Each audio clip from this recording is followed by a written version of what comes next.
It is a new month with new possibilities, so make the most of it and let every minute count. You're inside the show that informs, educates, and entertains. That's right. The Sunday's edition of Jamaica Magazine. I'm Adrian Atkinson, your guide for the next half hour. We have a special packaged show lined up just for you over on the flip side of the break. We soon come back.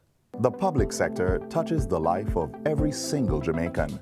And that is why the government is transforming the way the public sector operates by making better use of technology to improve the delivery of public services, by improving the compensation of public sector workers to attract and retain the skills needed to run a modern and efficient public service, through the training of workers to drive performance, innovation, and decision-making, by reducing waste and eliminating corruption, and other measures to make sure the country gets the best value from every dollar spent.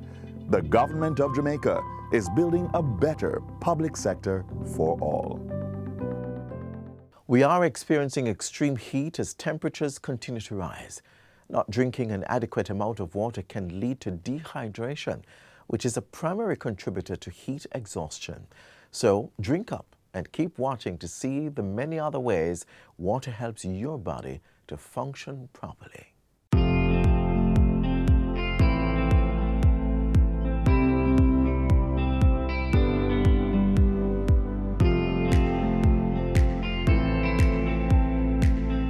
Approximately 60% of our body is made up of water. It is recommended that we drink 8 ounces 8 times throughout the day, every day. But why drink water when we can all consume something way more fun?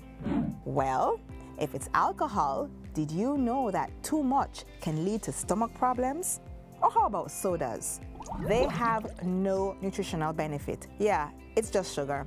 Also, too much sugar from the drinks you consume can increase your risks of heart disease, weight gain, high blood pressure, and inflammation. Ugh! On the other hand, drinking water not only prevents dehydration, but will combat these issues. Drinking water can also help adjust your mood. It can prevent and treat headaches, as well as keep you from a hangover when applied in between giddy refreshments. All that sounds good, but you may be thinking, surely there are other ways to deal with those issues. So why drink water? Why? Why? You may say. Well, here are some fun facts. Drinking lots of water gives you wonderful skin. That's right. Water helps to clear up those pimples and wrinkles from premature aging. All before them young. We're getting off topic here. Water helps to control your weight. Yeah, it has no calories.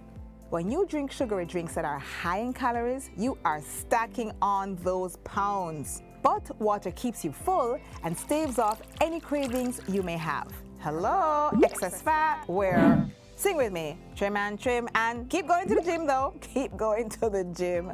Water helps to regulate your blood pressure. Dehydration can cause drops in your blood pressure that could harm your internal organs. But drinking lots and lots of water helps you maintain a healthy blood flow consistency. A more fun fact, if you're going to give blood, drinking lots of water beforehand keeps you from acting boozy. I mean getting woozy. That is to the point of fainting from lowered blood pressure. So, drink your water and be sure to donate. You could save a life.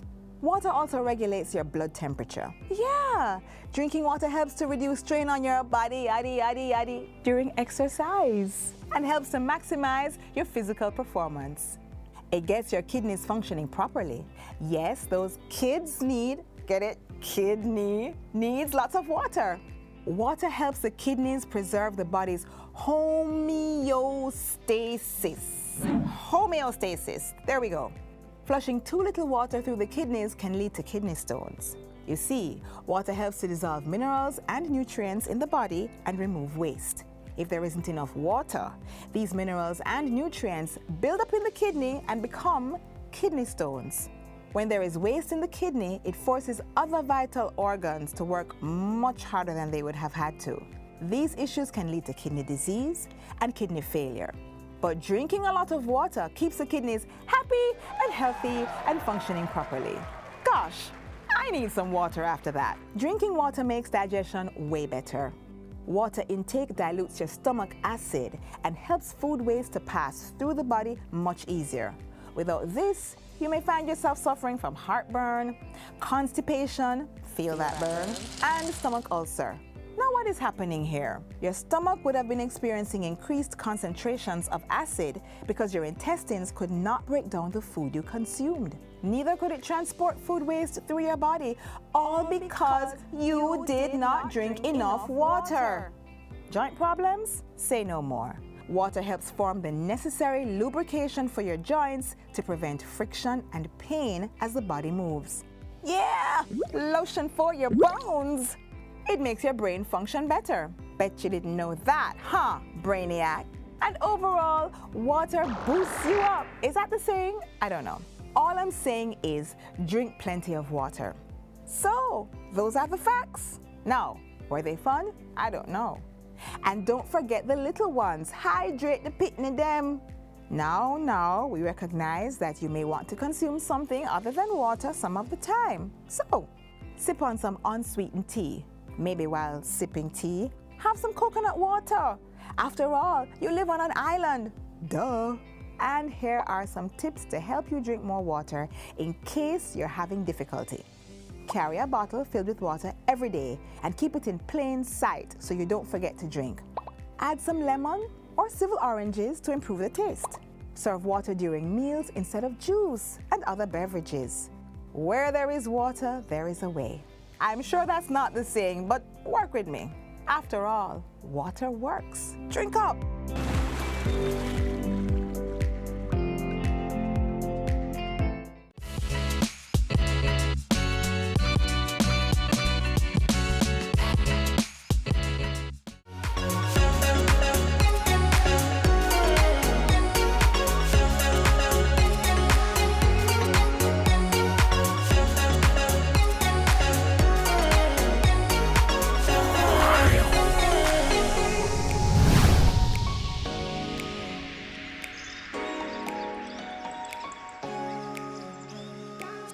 Welcome to Get the Facts, the program that provides you with information on government's policies and initiatives.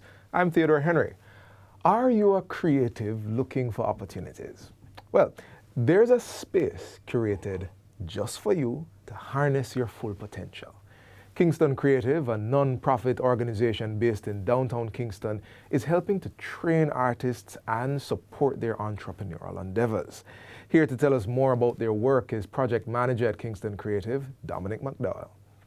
Welcome to the program, Sir Dominic. Thank you. All right, first and foremost, Yeah, man. we're getting the facts. Creative entrepreneur. Yeah. What is that? All right. So it is exactly what it says it is. It is an entrepreneur that is involved in any creative venture. So not just painting? And No, it's not just painting, it's not just music, it's not just dance, it's not just poetry. It's your barber, that's an art. All right, we never see that coming. It's your hairdresser, that's an art. It's your tailor.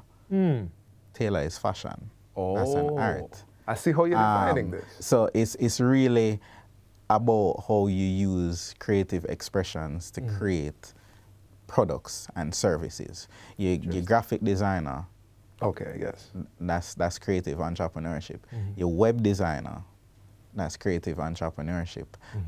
There's so many other extended elements of our current economy that falls within the creative economy, the cultural and creative economy, or as they call it, the orange economy, that Jamaica should be much more appreciative of the talents that we've been given and focused on figuring out how to monetize and expand on ventures within this space. You know, I find it interesting that you just pulled a set of areas which people don't traditionally orient with creative industry. So quite a few more people are paying attention now. Right. So tell me, how is Kingston Creative helping these creative entrepreneurs tap into this orange economy, as you've called it? All right. So Kingston Creative's mandate is consists of a few key things: placemaking, skills training. Wait. The placemaking as in the place in which these things take place? It's placemaking is the place that these things take place, but also the platforms. Okay, So it's gotcha. providing platforms for entrepreneurs to engage with, training facilities with investors, with new markets. It's also about space making, which is, the art district. It's creating that space for entrepreneurs to be able to develop their businesses and to have spaces to operate, because that's something that we generally Right. lack here in Jamaica. And then it's also about providing the training and empowerment. Gotcha. So that's our core focus. And so through that, we have a variety of programs and initiatives that are geared towards helping entrepreneurs within the industry. We facilitate not only regular trainings through our incubator program, our accelerator program. We have lunch and learn programs. We have programs that are in collaboration with Heart Trust, so you can get actual upskilled. We also have Culture Connect, and that's one of the things that I'd love to push. Is the Culture Connect is our e-commerce app, which is focused on enlisting entrepreneurs, artisans. So their products are sold on the platform. We handle all of the direct communication between potential customers. We handle order fulfillment. So if you don't have a website, you don't have any way of selling your product to external markets or doing business online, there's an app for that. Oh, okay. It's Culture Connect. And it's not just the e-commerce, it has information regarding all our products, services, our events. So there are a number of things that we're doing to continue to push the development and empowerment of creative entrepreneurs. What about the Go Global Accelerator? You never mentioned that. All right, so the Go Global Accelerator program is one of the programs that we have that's geared to entrepreneurs that are in the growth stage of their business. So generally, 2 years or more in operation, at least $1 million Jamaican in annual revenue. And then also what we're trying to focus on is high impact entrepreneurs. So entrepreneurs who would have had some kind of traction behind their business already, but need some guidance, some training to help them to continue to develop their business, improve their operations, scale their operations. Scale beyond Jamaica. Scale beyond Jamaica. And then also helping them to become and position themselves to become more globally competitive. Okay. So you had also mentioned that training programs were available for creatives to upskill. Can you give us just a few samples of those? Within the accelerator program would fall under training. Right. We also have incubator, which is more for entrepreneurs at the ideation stage. So we help move you from one stage to the next. Then we have lunch and learns, which are a monthly occurrence.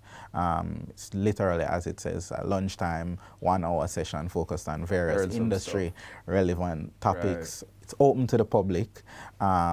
That's another thing. Where's that?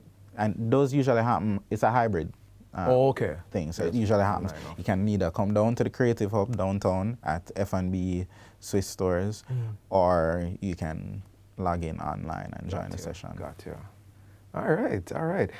I'm going to ask you a little bit more. I want to go in a bit more on the details of the creatives themselves and who Kingston Creative has been helping. Okay. But we're going to take a small break. Sure. Don't go anywhere. We are going to continue this conversation on the other side of this break.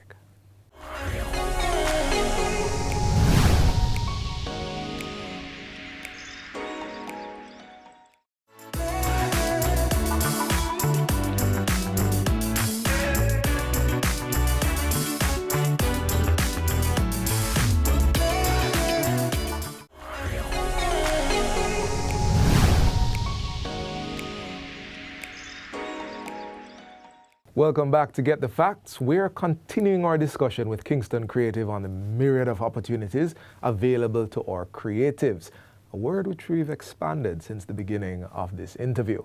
Our guest is Project Manager at Kingston Creative, Dominic McDowell. Sir Dominic, let's keep going with what we're talking about. You took us through some programs, the mandate of Kingston Creative. I want to know, how many people have you been helping? So we've helped thousands of entrepreneurs so far, and that help has come through a variety of our programs, from vendors being enlisted on the Culture Connect app, vendors who have been provided spaces where they can trade and interact with customers at our monthly Art Walk Festival, entrepreneurs who would have gone through our incubator programs, our accelerator programs, our heart training programs, our community training programs. It's thousands of people. Right. And the help, the form of the help is not just through those things. We've, provided them with opportunities where funding has been accessible. I want to know more about that. All right. So on the note of funding, what we do for our entrepreneurs is we support them through various grant initiatives. So whether that be providing them with the support to accessing these grant facilities. So as it stands, we're currently one of the business services intermediaries for the Development Bank of Jamaica under the Ignite program, where we manage a number of entrepreneurs who have received grant funding through the DBJ. And if I can just jump in here for a bit of clarity, grants and loans, two different things. Two different things. Grants you are not. So a loan is something you're obligated to pay back. Okay. A grant is something that is given to you on the condition that you will fulfill a certain set of deliverables. All right, take us forward with the financing. All right, so we do that, There, we also have travel grants. So over the last 2 to 3 years, we've sent between 8 people that have benefited from our travel grant programs, and they've been able to access these travel grants and have traveled to countries including Japan, Germany, and Colombia. So we've sent a muralist to Germany just a few months ago. We sent 2 dancers to muralist to Germany. Right. 2 dancers went to Colombia. So this is upskill travel? This is upskill travel. So this through the grant programs, they've been able to access these markets. The dancers, for example, facilitated dance workshops in Colombia. The muralists worked on a cross-collaborated project in Germany to paint a mural in Germany. And then, obviously these things create other opportunities for the entrepreneurs as well. Right. So now you can go even further into the area of giving the creatives access to international markets. Right. So a bit more about that. One, as previously mentioned, the Go Global Accelerator program is geared to prepare them to enter these markets, and that includes export readiness assessment, it includes market entry strategies, it also includes B2B meeting facilitation. So we've found ways to get them in front of some of the right people who can help them to either access new markets, whether these be people in the new markets themselves or people who they can partner with to enter into these markets. Separately, the travel grant is also one of the initiatives that has helped the entrepreneurs to access international markets. And then we also have participated in various international fora, which has been aimed at creating new opportunities, advocating for changes and improvements to the laws and things that will support the creative industry. These have provided opportunities for grant funding, and these are things that we continue to do. So there's always an outlook of finding ways to ensure that the entrepreneurs who are within the creative industry, and especially those who participate in various Kingston Creative programs, can benefit from foreign direct investments. You know what, one thing I like about what we've developed so far is the multiple points of entry that you guys are specializing in. Now, creative entrepreneurs, I know that sometimes the creative industry is very informal. It is. I'm doing what I'm doing, no need to register or formalize my company, no need to worry about intellectual property or any of that. Is that a big push for Kingston Creative? It is.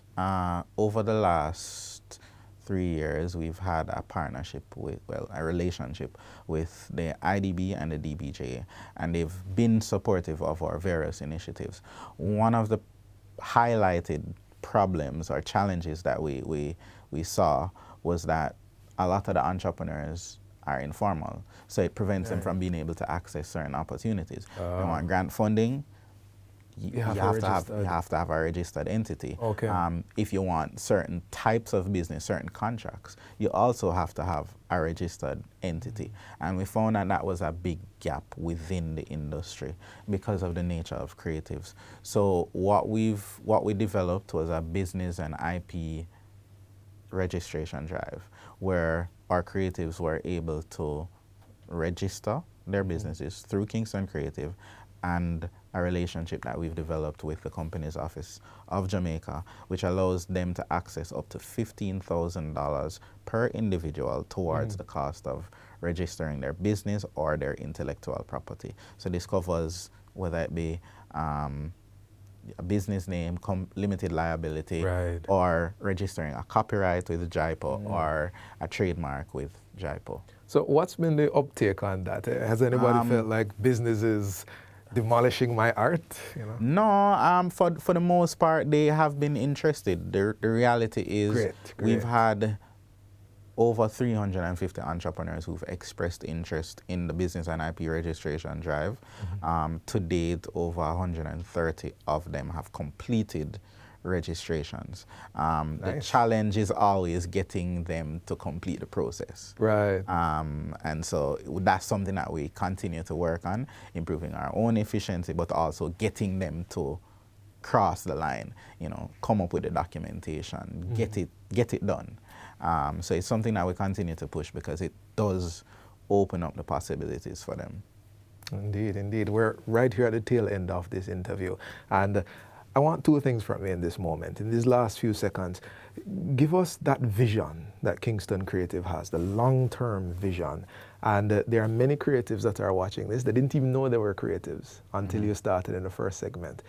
Just leave with them a final encouragement. So for Kingston Creative, the vision long-term is to continue to develop spaces, to continue to develop places, to continue to provide training and opportunities that will allow our creative entrepreneurs to be empowered, to access new markets, and for the social and economic impact to be expanded throughout the country.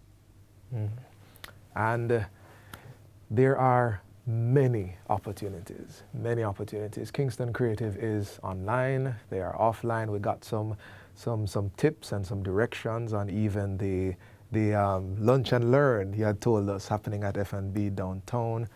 There are so many opportunities for those of us who find ourselves in the creative economy. This has been Get the Facts. Our guest was project manager at Kingston Creative, Dominic McDowell. Thank you for watching, and until next time, I'm Theodore Henry. Take good care.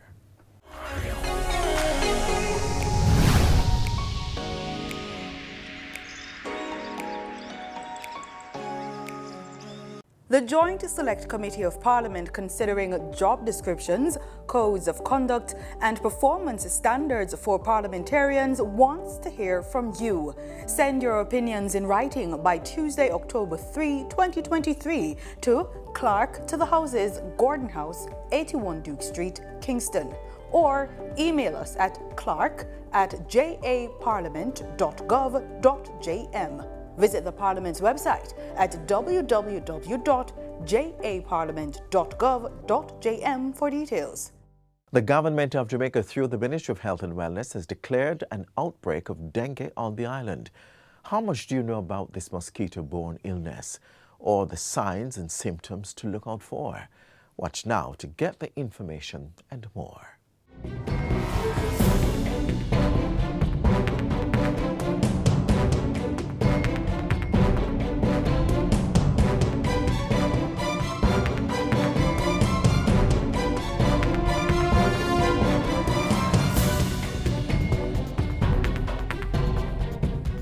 We have declared that we're now in a dengue outbreak.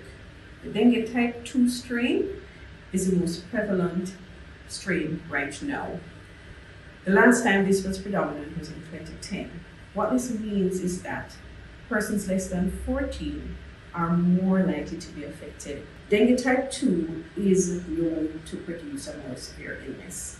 In addition, because persons would have been exposed in 2019 with dengue type 3 or 4, they will now get dengue type 2 as a secondary illness. And secondary dengue is also known to produce a more severe illness. In 2019, our children were affected severely by dengue, and many of them passed.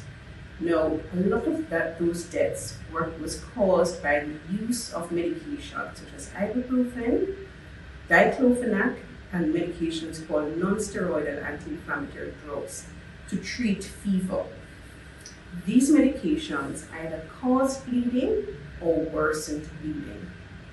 I'm asking all parents, please consult with your pharmacist. Use only medication like paracetamol or acetaminophen. Use tepid sponge to lower the fever, and if that works, then you don't have to go to medications. But again, I stress, avoid ibuprofen, avoid diclofenac or other non-steroidal anti-inflammatory drugs. For the most part, dengue is a mild illness and can be treated at home. However, persons have to be aware of the warning signs that say that you're going to go on to severe dengue. Severe dengue tends to happen after the fever subsides and you have a persistent of not feeling well, in particular abdominal pain and vomiting. If this happens, then you must seek advice from your doctor. You must either visit the health center, your private practitioner, or the hospital. If your symptoms are severe, then you must go to the emergency room. I'm asking that persons do not rush the emergency departments because the severe illnesses need to go to the emergency departments. And if we crowd the emergency departments, it will delay care, the time to care for these persons that really need to be there.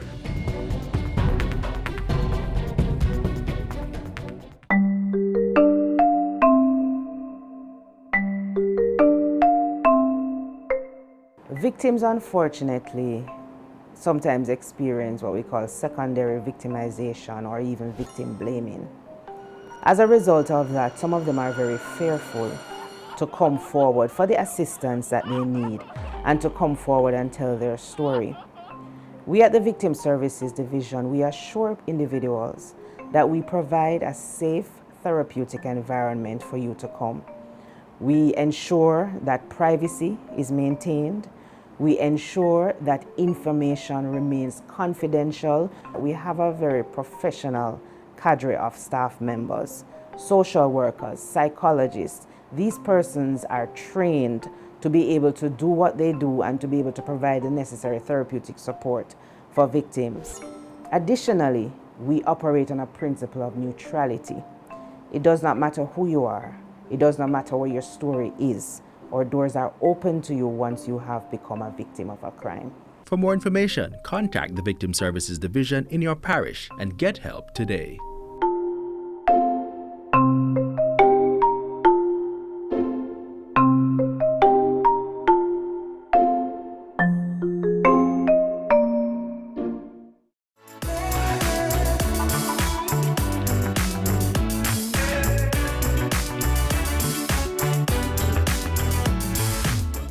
And just like that, we're signing out for today, but not to worry.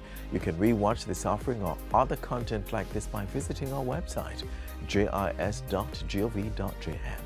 Join us on this same station tomorrow as we bring another informative, educational, and entertaining package of Jamaica Magazine.